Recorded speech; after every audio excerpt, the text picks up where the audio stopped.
The Man Next Door, submitted by Turtle Girl 96. Hi guys. Okay, so this is my story from 6 years ago when I was a freshman in high school. I had a friend, let's name her Kim, and she lived on the weirdest street ever. We lived in a suburb in Illinois, and nothing ever happened there, except for on one of my friend's street. It was like all the weirdos went to live on this one specific street. I have more stories about this street too. So one day Kim, like 4 guys, another girlfriend, and I were all hanging out in Kim's room. Her bedroom windows were on the side of the house and faced directly towards the sliding glass doors of her neighbor's house. This is important. The neighbors always kept the curtains closed, and so did Kim, for privacy reasons. On this day, however, we had the windows open and the curtains open as well, because it was kind of hot in the room. There was 7 kids in this room, so the breeze made it feel better. Her neighbors were always super nice, an elderly couple. We will call them Tom and Mary. We only talked to Mary, but waved or said hi whenever we saw either of them. Mary worked, but Tom was old and had problems, so he stayed home. I also practically lived at Kim's house because we were best friends at the time, so I knew Tom and Mary pretty well too. So back to the day when all of us were sitting in the room. I was sitting on one of the 2 beds in the room. I was facing the one window that looked right at Tom and Mary's back door, but I was across the room. Well, I wasn't looking directly at their back door, but one of my friends I was talking to was kind of sitting next to the window. That's when I saw the curtain open, so it caught my attention, because it was never open. Then I saw Tom just standing in the window. I was like, "Hey Kim." Tom was just standing at his door, with the doors closed, just like staring at us. She then said, "Just wave to him, you know he's old, and kind of going senile." So that's what I did. I just waved to him. He then waved back, pulled down his pants and underwear, and started jacking off while staring directly at me and still waving at me. I just shrieked and I'm like, "Kim, he's jacking off!" That was when everyone just ran to the window and Tom just ran from the window and shut the curtains. We're all freaking the fuck out. We were home alone because it was the summer, and we called Kim's mom and told her what had happened. She did not believe us at all. Why would we make that up, you know? Well, we kind of just sat there in disbelief, all kind of going back to just talking about what had just happened. I moved from sitting to that spot, but out of the other window, I could see only a small portion of their door, so I thought I was safe. But about 1 hour later, I saw the curtains open again. I leaned over, peeked out the window. There he was, again, fully naked this time, jacking off. I got up, shut the windows and curtain, turned off the lights in the room. Kim was starting to freak out, and we all decided to leave until our parents came home from work. We contemplated calling the police, but Kim's mom was like, "No, you guys are just seeing things, don't call the police." So we didn't. A few days went by and nothing happened, so we figure he must have had some mental break that day. But one day, we walk into her room, flip on the lights, and sit down, just talking, and Kim's curtains were cracked open. That's when I see Tom in the window again. Once again, just jacking off. Kim's older sister was home at the time, and so we ran and got her. We'll call Kim's sister Megan. Well, Megan came in, and Tom was gone, and she was like, "You guys are really crazy. Lay off the drugs." "No, we don't do drugs." She was just joking around.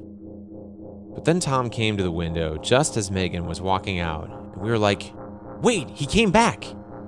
So she sees Tom, butt naked, jacking off in the window, and she's just standing there like, "Oh my god, holy shit, you guys were right." So she ran to get her camera because at the time, none of our phones had good cameras on them. She put the camera up and he booked it. We were only trying to take a picture to show Kim's mom because she didn't believe us, and we figured the police wouldn't believe us either. So then it became days of us trying to either get a picture of Tom or to have Kim's mom see it for herself. However, he ran away anytime he saw an adult, a male of any age, or a camera. We tested the theory of him running whenever he saw a man, so we took those head things hairstylists used to practice hair and put the girl one in the window, and he would come, then we put the male one and he ran. It came to the point where he would show up at his door whenever Kim's bedroom light turned on. Why we never contacted the police is beyond me. We would just hang out in her room with the lights off, curtains closed, and windows tightly locked. One night we were sleeping, and I was woken up by someone tapping on the window. Now, that was normal for us. We always had friends coming to the window for us to either sneak out or they would come in, but I saw a silhouette of a man. I started trying to wake up Kim, who was across the room, on the other bed that is below the windows he was standing at, and I just threw pillows at her, and she finally woke up. She was all like, "What the fuck?" And I'm trying to signal to her to shut the fuck up and look out the window. We quietly booked it out of the room. We didn't want to wake up her mom because she was already getting sick of us trying to show her Tom. So we just sat in the living room for the rest of the night, scared shitless.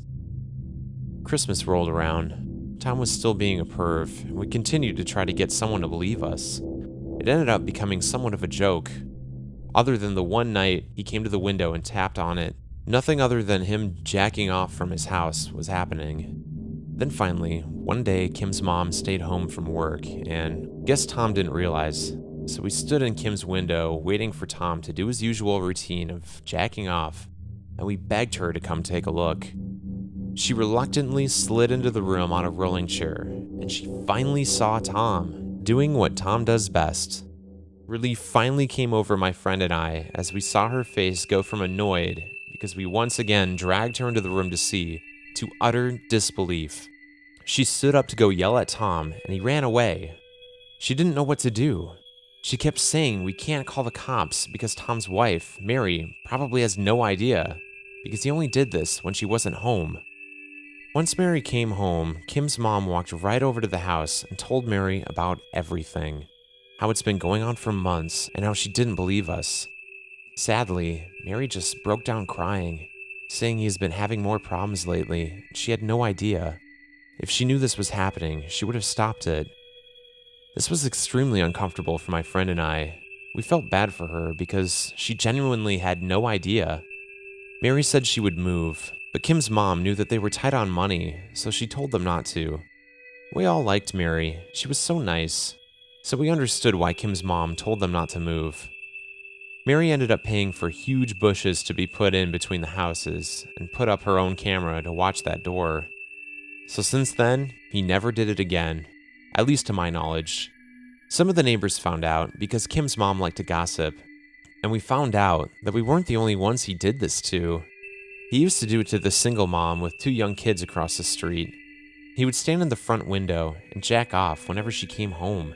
It freaked her out so much she moved across town, but still talked to Kim's mom. Kim and I were still friends for years after, but we don't talk anymore. Just kind of drifted away. So I don't know how Tom and Mary are doing, or if he's even still alive. He was super old and actually had tumors on his brain. That's why they think he did that perverted stuff to us. I never actually talked to Tom, just a wave here and there before the whole ordeal. So, Tom, please, let's not ever actually meet.